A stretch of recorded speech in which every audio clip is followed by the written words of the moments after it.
Elon Musk did famously say no job is going to be needed in the future, and there's some people who like to heed his advice, and there are some people who think it's absolute nonsense.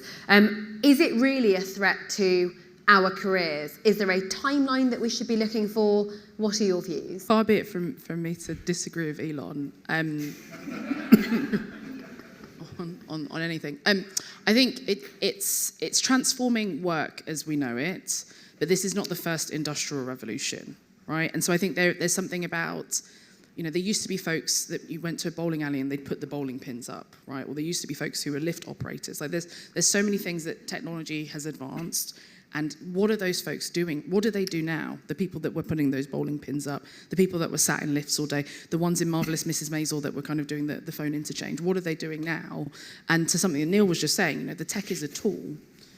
So in the jobs, the careers, the roles that you're doing, there will be transformation. There should be transformation, but it doesn't mean that the entirety of everybody's jobs are going to disappear. They will transform, they will move on, as we've seen anyway, right? And what lawyers do today versus what they did initially, what doctors do today versus what they did initially is very different.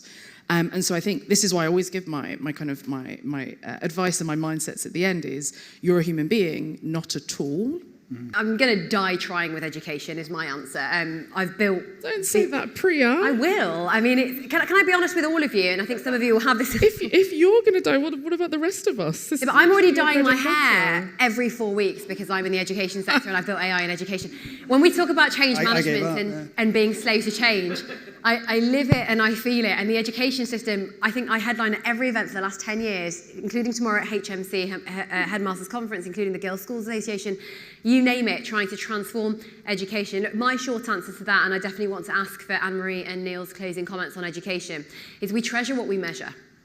As long as you have an assessment system that tests on GCSEs and tests on A-levels, you have a SAT system at primary that tests on maths and English. Did you know 1/3 of primary schools don't teach science in the country? And why? That was a conscious decision by the Association for Science Education, a couple of the folks who said, we're not testing the right thing, or they're training to test. Yeah.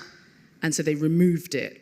Because they didn't want to do that. But then you have primary schools focusing on what's being tested. Yeah. So actually, until we change the assessment system, and you've got exam boards at play here who make billions and billions with exam systems, unless that changes, you can't change essentially that accountability, and it's really, really difficult. Ironically, some of the most important legislation we've had has not come since ChatGPT. It's already been in process, and it's actually been slow to arrive. If we look at online safety as well, that's coming through.